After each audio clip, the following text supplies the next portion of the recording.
I'm Tom Chapman with Chapman and Company. Chapman and Company works with the Iowa West Foundation, and one of the projects that we work on is TechBrew in Council Bluffs. Specifically, TechBrew is a project that was created by the Technology Association of Iowa, which is based in Des Moines. There are actually 6 different TechBrews that go on in the state of Iowa on a monthly basis. There are only 2 going on digitally right now, so the one in Council Bluffs and the one in Des Moines. So our hope is that over the course of the next couple months, as the pandemic continues to affect many people, we can keep having interesting conversations with people that are doing things both here and in other places. One silver lining to the pandemic is we do get the opportunity to talk to people that we maybe wouldn't have been able to get to come to Council Bluffs or to talk about things going on in Iowa who are located all over the country. I want to make a special thanks to the Iowa West Foundation and Advanced Southwest Iowa, both of whom are partners on TechBrew. I want to also thank Full Fledged Brewing. We normally hold TechBrew at Full Fledged, which is our local microbrewery.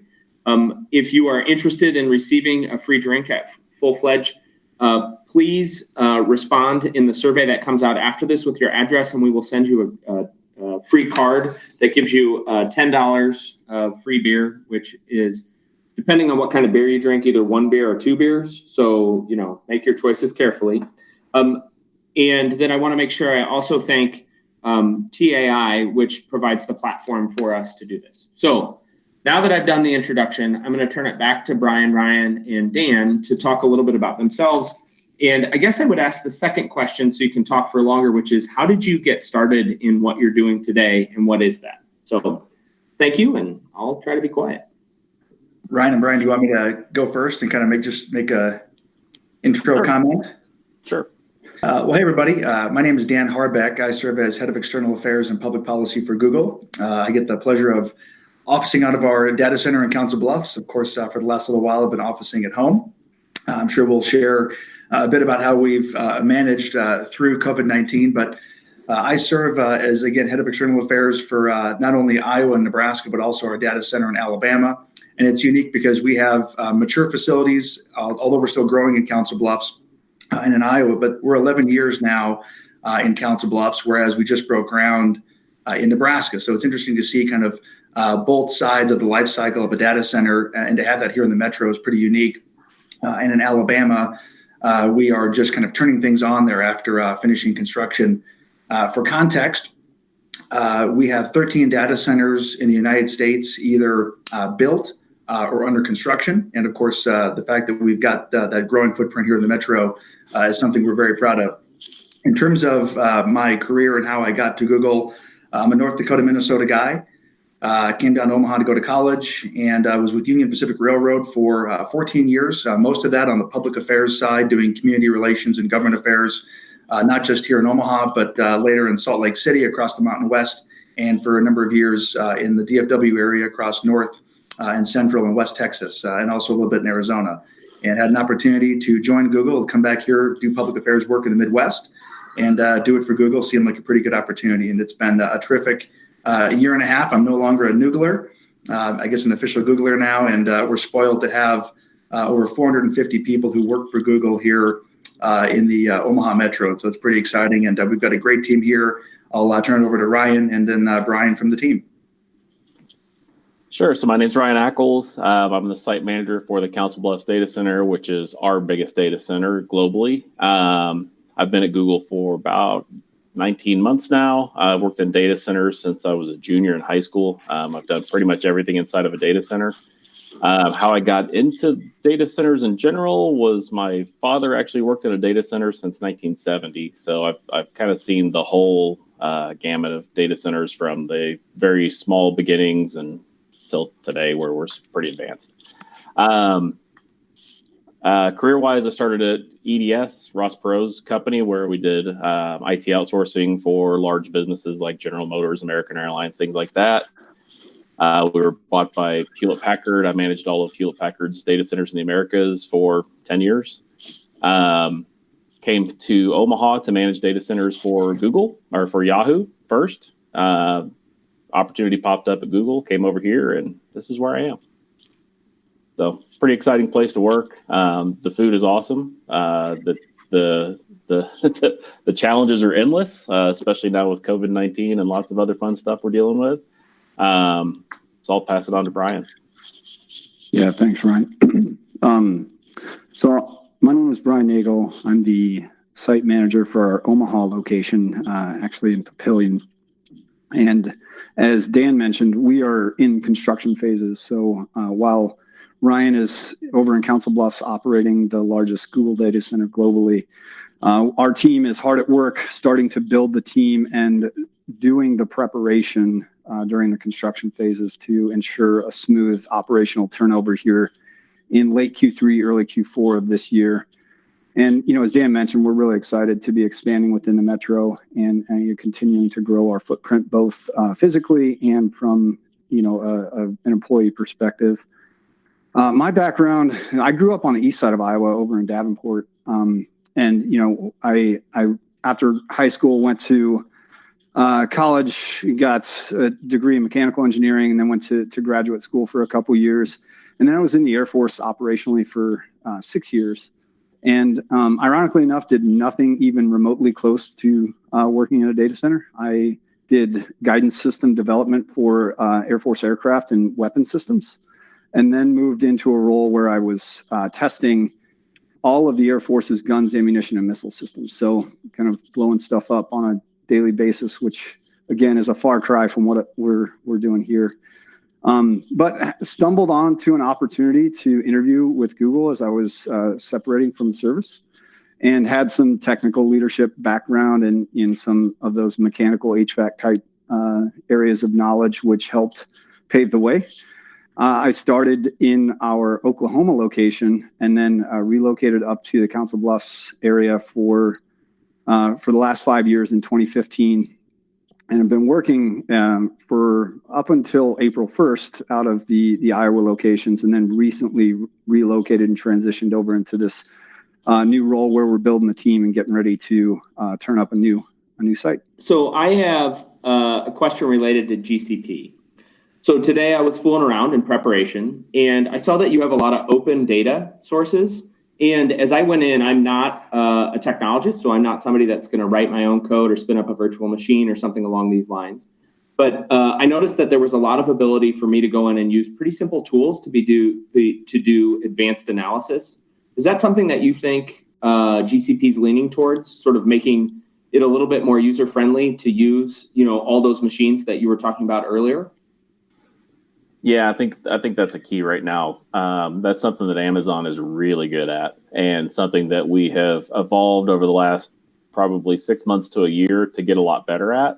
That was the true differentiator for Amazon. One, they got started before everybody else, but two, they made it really simple for someone to come in, that anyone from a novice to a hardcore programmer be able to go in there, use their tools effectively, quickly. It made sense. Google Cloud early on was not that good. You kind of had to be a deep geek to go figure some of that stuff out. So I think with we brought in a new head of cloud about a year and a half ago. And one of his key tenets was simplify it, make it easy. So having that user-friendly nature the last year or so has been a big driver for us. Just makes consuming the product a whole lot easier. Like most Google products, like Apple, that's how Apple and Google have done so well, is everything's pretty intuitive. You want to use the hardware, you want to use the software, and cloud needs to be the same way. Yeah, agreed. And I think just maybe painting the picture a little bit, you go back to, let's say 2016, late 2015, when Google was just starting to get into the nascent stages of enterprise cloud hosting. And I think the largest customer that we had at the time was Snapchat. And to Ryan's point, I think those folks were the deep geeks who could go in and figure out Google App Engine and really make it work. And it was very powerful, but it wasn't super intuitive to the normal customers who would want to come in and just say, I don't need that type of compute capacity. I don't need that type of complexity. I just want a simple tool that can perform whatever function I need as a consumer or I need as a business. And that's how we've attempted to evolve over time. And I think we're getting better. Still certainly chasing Amazon in that regard. don't quote me in these numbers, but I recall seeing something, whether it's in the high teens or maybe, high 20%. In other words, there is an enormous amount of opportunity out there in terms of businesses, agencies, you name it, that don't have their business in some kind of cloud setting. And so you're also seeing, some businesses, whether they want to keep some on premises, whether you see hybrid models. It's been really interesting to kind of see the evolution of that. But you're seeing excitement from all the players, given that there's that much room to grow generally the cloud market overall. And so no surprise you've seen a number of players enter that market. In terms of even Google's own growth rate, I think, we had our earnings last week, and I think, quarterly, we were at a, last year probably an $8 billion run rate. I think now that number is probably closer to a $10 billion annual number. And so, the whole marketplace is there and growing, and Google is certainly has entered that in a very serious way. So to your point, I was looking at Gartner's data earlier in the week, and I think the compound annual growth rate for public cloud, so GCP, was somewhere in the neighborhood of 24 to 25%. So that's across all platforms. So, I think that's important. And I would ask, what are the things that Google is targeting to continue to both grow just organically and then to grow market share against either AWS or Azure?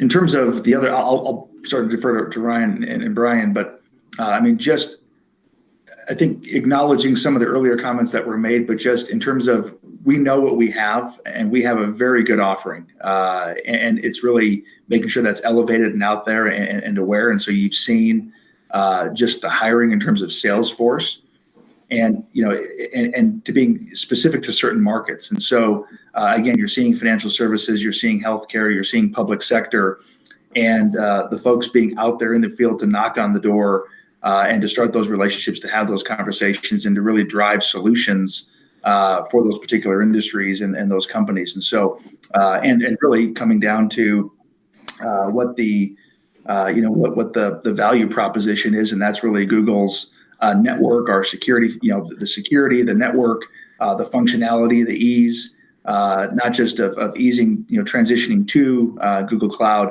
but the ease of use in terms of those products and those particular services. And so that's kind of a high level response, but we've come into it very seriously, and we're seeing an appetite for it. Yeah, and to focus on two parts of what Dan said, there's a way better answer that a sales guy could give you to that question, right? From a data center point of view, the two key things I see that are differentiators here, and I've been at a number of different providers over the years, the network and security. So we own our own network. It's ours. We engineered it. We architected it. We know it. We know how much redundancy is there. We are fiercely protective of our network, and the speed at which we can deliver data across the world is different from everybody else. I'll just put it that way.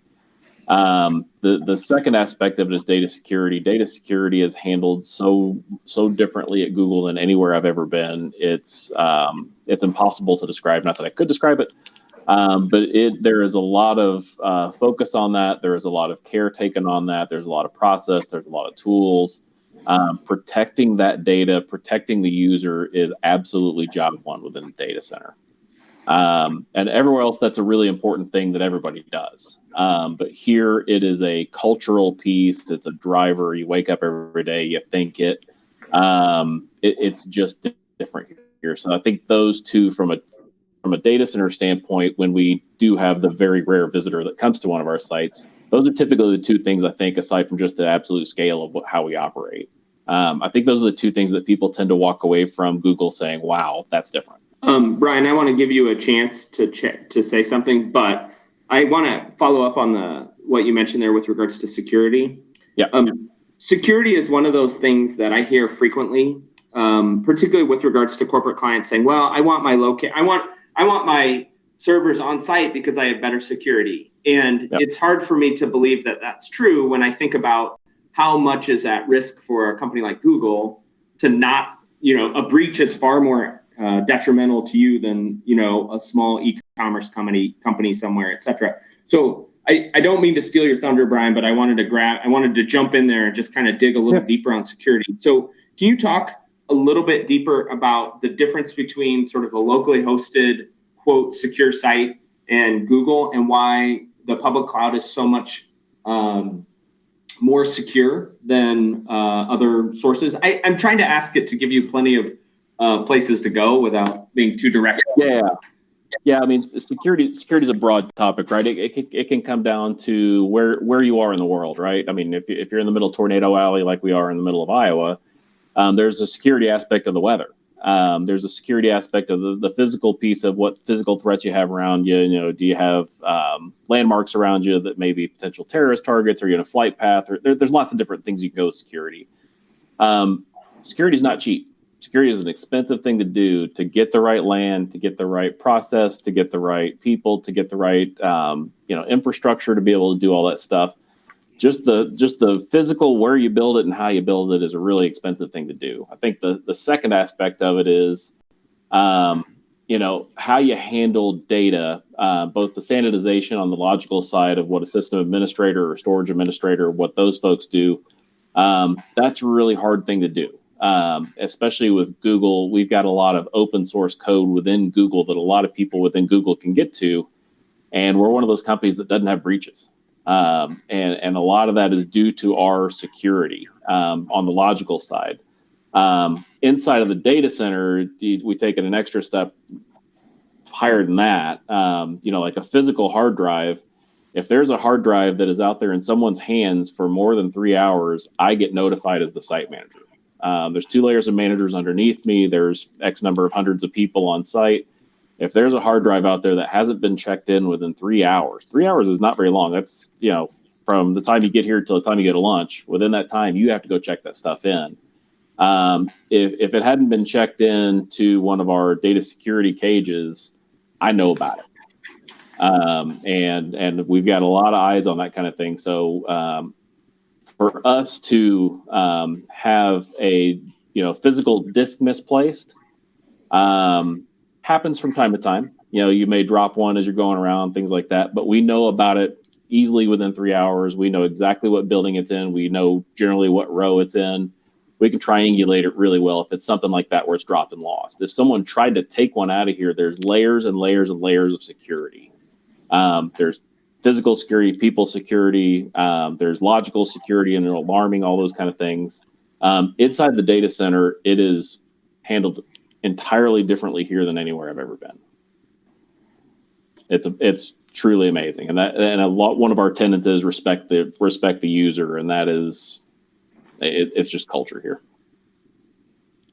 Yeah, and I would double down on Ryan's commentary there to say that what he's describing is a very deliberate, structured, and strict chain of custody, such that again, if it lingers too long without being acknowledged in one form or another electronically, it triggers those auto-generated emails to multiple individuals with drive serial number saying this, go find it effectively.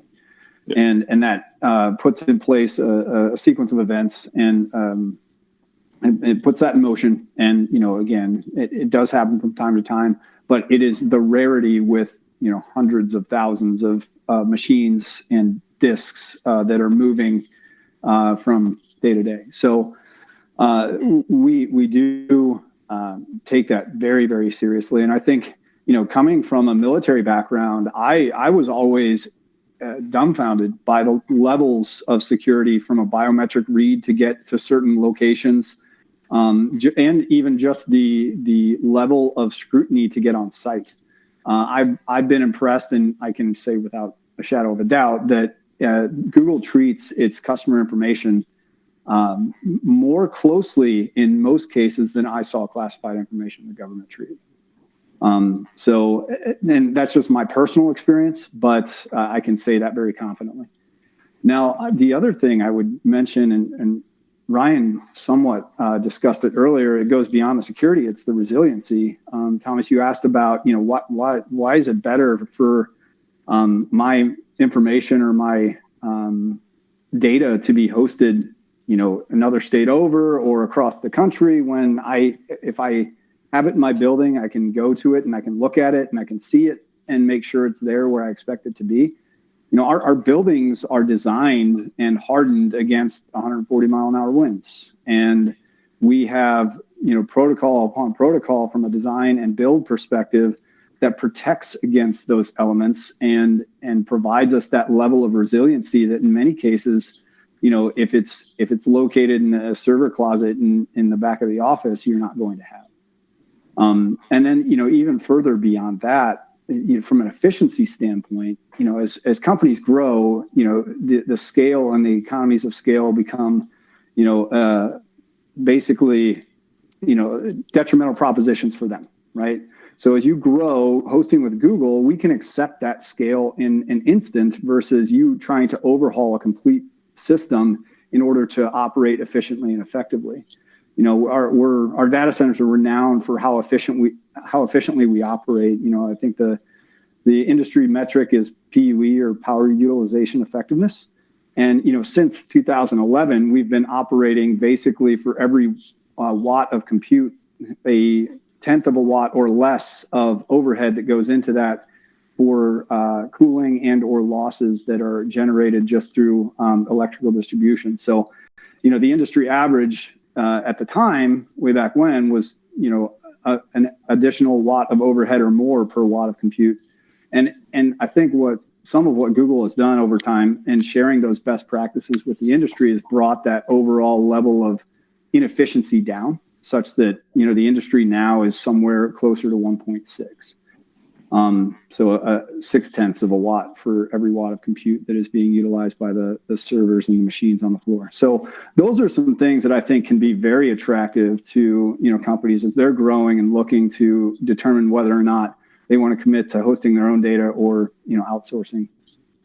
And I would just add, it's interesting. I mentioned hybrid cloud before, and there's different names, I'm sure, but whether we have some on premises, some on a cloud, or even what they call multi-cloud. And so you may have had certain organizations that we're going to put everything on Google or on everything on AWS, Amazon Web Services, and now they're saying even for their own security profile, to say nothing of whatever offerings the cloud providers are saying, it's just of the interest of the organization to diversify whatever either compute or storage they want. They may have storage over here, compute over here, whatever mix makes sense for that particular business. And so over time, they may enjoy the way they've been treated by a particular provider. They may say, we know what we have over here, but we're willing to try something over here and diversify. So just what's happening in the overall cloud marketplace with on-prem, off-prem, multi-cloud, hybrid cloud, that is absolutely evolving. And so the timing for Google to come in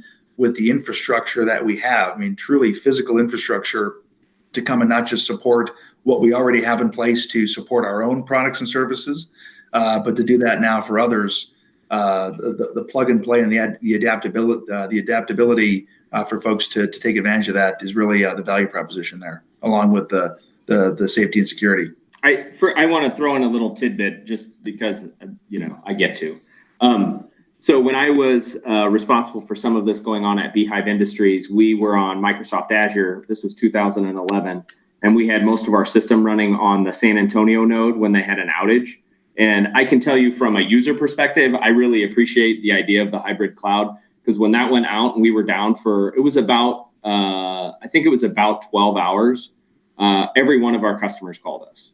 And so as you're talking, Dan, I can really appreciate as a user of hybrid cloud, what an incredible service it is to be working with people that are like, yeah, we know you're going to be on other places, and maybe we're your mirror, or maybe we're your primary, compute system, or whatever it is. So I really get it, but I'm going to change gears a little bit. So the way that one of the things that I really want to make sure we get a chance to talk about is what a good public citizen Google is, both in Council Bluffs, but around the country. And I know, Dan, you've been incredibly active with regards to some of those programs. I know in Oklahoma, in Illinois, in Iowa. Do you want to talk a little bit about why you do that? And then also some of the things that you've done in Council Bluffs or Iowa generally? Yeah, the short answer is the right thing to do. That's just, I've been really gratified in my short time, having been in the public affairs world for a little while, and to see how other companies operate and do it. Any number of them have, their portfolio of offerings, but what we're able to do at scale globally it's neat, and especially in our data center communities. I mean, we are not only physically there, right, with the size and scope of these facilities, but our employees are living and working in these communities. And in places like, here, I think a lot of folks are surprised in the Omaha metro to learn that there's north of, 450 people, and soon to be more now with the addition of Papillion, that many folks working at our facilities. That's a heck of a thing. And so we're naturally going to support the communities that we're a part of. And I think that you look at Council Bluffs, and over 10 years, we've contributed over $2 million just to schools and nonprofits there. What's really unique also, and this is something to Ryan's point earlier, he could talk at length about his world, and this is something I get very, very excited about in terms of the resources we employ and deploy for this. We certainly have a program and a series of programs and things that we do in our data center communities.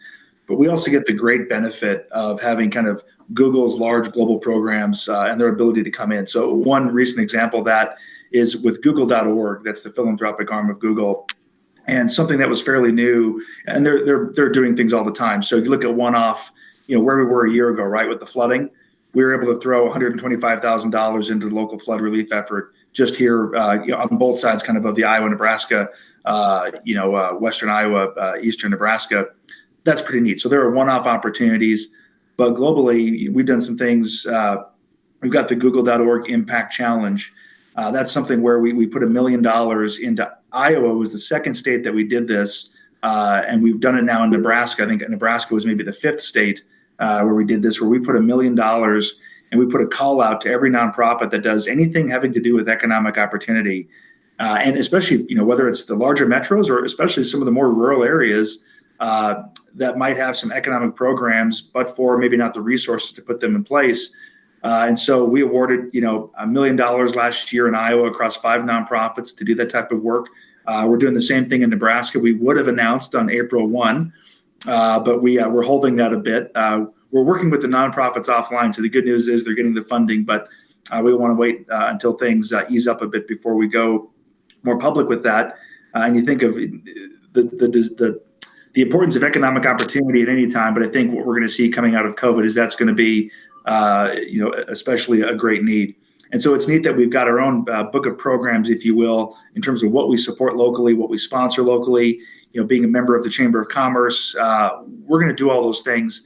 But I've been so gratified to see the national and global programs that come in, whether it's through Google.org in terms of economic opportunity.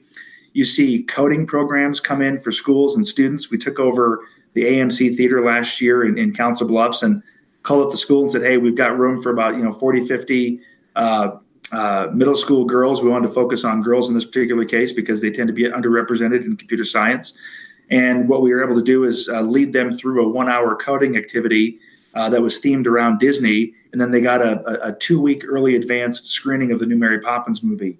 And what was really cool also, I'll just kind of wind it down with this, but one of the coolest things, we had one of our female engineers from one of our California offices here in the theater, and she had asked everybody in the theater, the young girls, she said, hey, has anybody ever said, hey, Google, in terms of your Google Assistant? Of course, half the hands go up. And she said, well, I'm one of the engineers who's worked on that system. And so anytime you say, hey, Google, and those are the type of career opportunities that we have. And so just to see our workforce come in, being able to come to a place like Council Bluffs, to be able to get in front of, that type of audience, and to be able to excite them about what's possible in this field was pretty neat. And so it's really fun to balance both the national and global programs we have and bring them to places like Iowa and Nebraska, as well as what we've had in place ever since the shovels go in the ground, which is we're going to be involved in these communities. And I think you've seen that here locally. Quick, I'll add on to that quickly. I think one, it's just good business, right? We get a lot of tax breaks for these data centers, and I think working with the local communities to give back, right? So there could be a governor that makes a commitment to a company like Google. The local municipality may have to pay the check for that, tax break that a company like this gets. So we're sensitive to that. That's just the good business part of it. The other part of it is one of the cool parts about working at Google is you get to go do these things in the community. It's part of our performance management process. There's a line in that of the 3 of us always get graded on every 6 months, and it says how do you do this? how'd you do your job? Not did you turn the screwdriver? Did you do this? Did you do that? What kind of things did you do in the community to make it better? Whether that's your local work community, the on site in the office you work in, or inside of the broader community that you live in. It's an important thing that we do, that we're allowed to do, that we're given time to do. That is one of the cooler parts of the job. It's something that we've got a lot of passionate people about. Some people don't care. Some people want to come to work, do their thing, go home. But we do have a group of folks on site that take this stuff seriously and pull a lot of this in to go do a lot of charity kind of stuff. The community Wi-Fi in Council Bluffs, that kind of thing, and the current state of things where we've got, lots of people at home and not all those folks can afford to have Wi-Fi. Right now, that's a lifesaver for a lot of kids in schools. And that's the kind of thing that, it makes you proud to come to work every day when you got people out there and a company out there that's doing stuff like that. Well, and I'll just, Paul, Ryan mentioned it, and I'm remiss in not saying it earlier, our Blink community Wi-Fi is what it's referred to as in Council Bluffs. It's the largest free Wi-Fi for a community in the country. And Google's not alone in supporting this, the Iowa West Foundation, a number of others, but being one of the initial, kind of contributors, having Googlers who serve on, the board, if you will, to plan, the future phases, and they're not done yet. How do they blanket the entire community? And I think, we're even looking at, are there parts of the community that might be, whether it's impoverished or what have you, and to look at, to making sure that every area is served. That's pretty unique. And so it's, there's not a one size fits all. We come to your community with the data center. We've got a box of things that we do. It's really, what do we have the ability to give? What do we have the ability to do? And what are the needs in that community? I can tell you in some of the places out in the East and the Southeast where we have some data centers, these are some very rural communities. And there are places where, kids going to school have an hour commute time to and from school. You think of how many hours that is per week, right? That's 8 to 10 hours per week, if not more. That's another day or two of school. And so we've worked to have, what we call, a rolling study hall where we've outfitted these buses with Wi-Fi, equipped them with computers, and even paid for an educator on board that bus to take advantage of that time going to and from school and tailored certain programming for that. And even now in some of our areas, not just the rolling hotspots, but if those buses are equipped, how do we position those buses, say in a rural county or a rural area, to kind of create a mesh network so folks can either drive up and get close to the bus and get Wi-Fi, or if you position them in a certain way, you're creating a large Wi-Fi area anyway. And so it's really been fun to go deep in the community and to really find out what they need. And Council Bluffs is a great example of that. We are thrilled to see what we're able to do in Papillion and Sarpy County. We're having those discussions now, and again, we're going to be very thoughtful and very measured in our approach because we want to get it right, and it's not something that you do and do once and move on.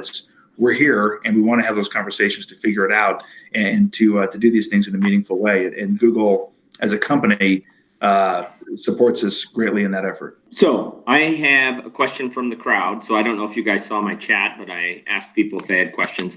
The question was about Google Fiber. So I'm going to ask it in two ways. Way number one is, when is the Omaha metro area getting Google Fiber, whether it's on the Council Bluffs side or the Omaha side? And thing number two is, do you think Google Fiber will roll out more broadly across the U.S., or do you think it will continue to be sort of metro area by metro area? Yeah, that's a good question. And I appreciate who asked that.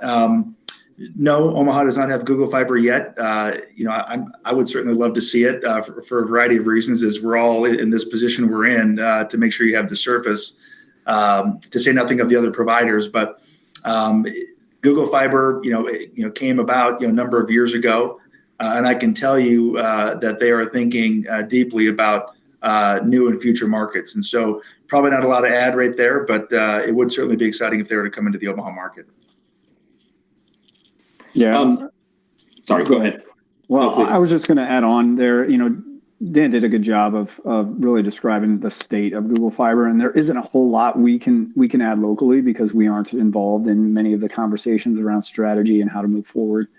I think that the best I can offer in terms of insight is, our corporate leadership took a hard look at, how fiber was structured, how it was rolling out, and decided that they wanted to take a deeper look and really paused all the, metro by metro rollouts. And so I think that the short answer is that our corporate leadership is reevaluating that and will determine whether or not to really give it the shot in the arm that I think a lot of people hope that will happen, or move in a different direction. That makes good sense to me. My friend actually was one of the people in Kansas City that worked very closely with Google as they rolled out. My grade school friend who I went to high school with. So we spent a lot of time talking about the Google Fiber rollout and what a success it was in Kansas City. So regardless of whether it's in Omaha or not, I think it was pretty exciting for Kansas City. Yeah, and I'll just piggyback on, because it is, when I lived in Salt Lake for a number of years, and this is probably back, I'd say, 2012, 2014, probably close to 2014 is when you saw Google Fiber really come about.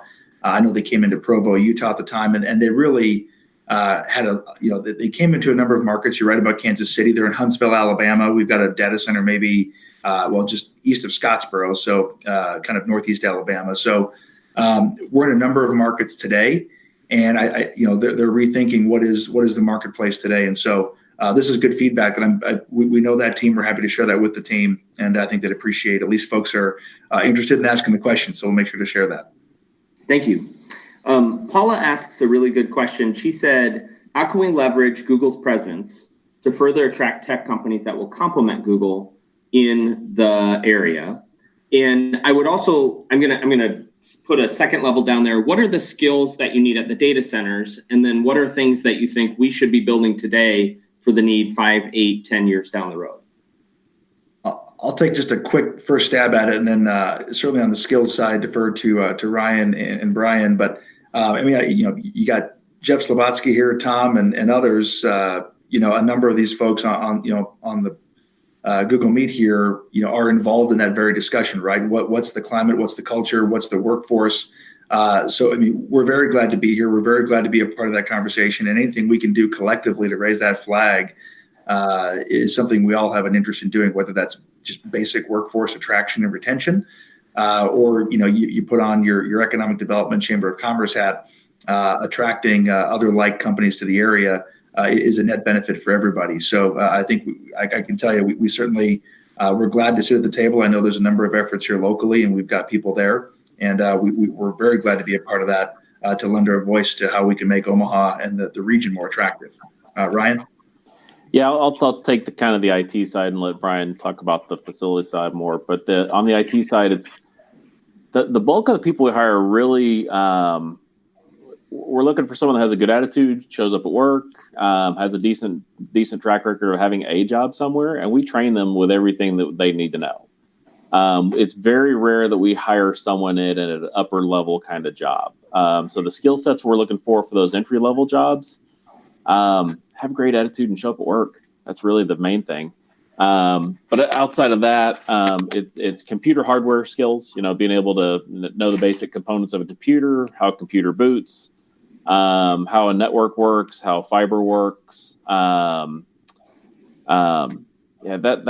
kind of the entry level hardware kind of stuff. There's project management, there's program management. There's lots of different roles on site. Dan and I have spent a lot of time at schools around the metro area, talking to them about their programs that they're either developing or want to develop. So we've I don't know, Dan, we've hit 3 different schools now talking about that. And I think everybody's on the right track with what they want to do there. And how we help to grow that in the area. That's a really good question. I wish I had a better answer for. That's a tough one for anybody, right? That's a tough one for anybody. So anything we can do. I mean, we like to help in those efforts. We like to be part of the community. If there is, someone that's in the area that's looking for something like that, anything that Brian, Dan, and I can help with conversations like that, we are happy to have. Even the broader Google, I'm sure, would be happy to have conversations about that. We don't hear a lot about that. We're kind of heads down doing our data center thing for the most part. Yeah, agreed. And I'll take a quick stab at, kind of the facilities piece.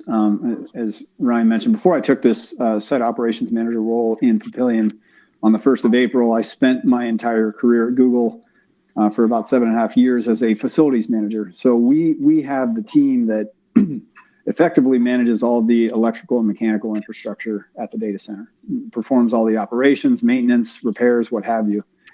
And the typical profiles that we have hired in the past are those folks with HVAC or electrical trade experience. Your air conditioning, refrigeration professionals, journeyman electrician, operational personnel from power plants and those types of atmospheres, folks with industrial controls and building automation system experience for controlling all of the mechanical and electrical equipment that as Ryan mentioned, helps keep the lights on and keeps the servers cool. And that said, we have tended to hire anyone from a 20-year HVAC professional that was driving around in a service truck repairing rooftop units for businesses and chillers in others, to someone who's just graduated from Southeast Community College with a degree in electrical technology.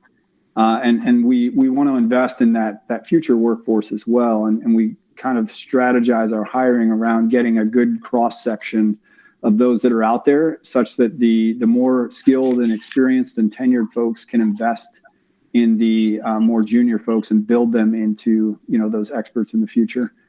And to Ryan's point, I don't know that I can offer anything truly profound or insightful about how to attract additional businesses. I would only point to the fact that we talked a little bit earlier about what drives companies like Google and Facebook to locate data centers in a specific area. And, Facebook is in Papillion now as well. They've made Iowa their home in Des Moines. I think just continuing to grow that base of skilled and folks with, IT and technology sector experience will end up evolving into creating that situation. So we have 2 minutes, and number one, I want to make sure that I thank you. You guys were really great. But I also want to make sure that I ask you, is there anything that you want from the group? So in other words, is there anything we can do to help you? Is there anything that you've been looking for that you can't find, et cetera? So I'm going to ask that question, knowing it might take more than 2 minutes to answer, but I want to make sure I ask. Tom, I'll just say briefly, it goes back. I mean, we all sat down just in terms of what we can all do collectively in terms of, the overall tech culture and community here. We sat down at the Iowa West Foundation, probably almost a year ago, and just, our goal and our interest is to make sure that we stay in front of each other collectively. There's a number of forums to do that. This is one of them. And we want to make sure that we continue to be engaged in those. We have a terrific leadership team here. We have an engaged leadership team. Unfortunately, we have a growing team given our footprint here. And so we have every availability to continue to be engaged and the interest to do so. And so that's the short of it. And so as long as you continue to put the invitations out there to be at the table, we're glad to. Yeah, I think that's it. Just let us know what we can do to help. We live here, we work here, we want to see everything, both sides of the river do well. Brian and I are both committed to doing that as much as we possibly can. So if there's any opportunities you see whether we can help with some manpower to go out into a community event and do something, or contribute to whatever it is, just let us know. Yeah, we can't always say yes, but we can certainly try. Yeah, there's a lot of opportunity. I think, we've got a healthy grant program. So for those opportunities that you see that might fit well within that space, we are good contacts to at least get, a request or a proposal seen. Dan is, the wrangler of all things, community directed. And he does a fantastic job. And like we said, we're invested here. We want to see the community thrive. And so we know that that's part of what we're doing here with this group. You guys did a great job. You nailed it in like 110 seconds. So we have about 15 seconds left. And I just want to say you guys were awesome. And this was a real joy for me.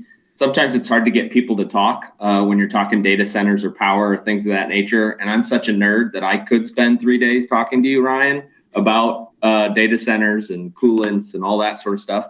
So I want to make sure, one, thank you. Two, I think everyone on the call would agree you guys were both great, and we'd like to figure out how to keep you involved. So I'll make sure that I send you a little bit of information, but then I'll rope in some other folks. So thank you very much. And everyone that's on the call, that's the end of our TechBrew CB for May 5th. I'm excited. This was really good. I'm excited to keep the conversations going about technology in Omaha Council Bluffs on the western part of Iowa. And we'll look forward to seeing you again soon. Thanks again.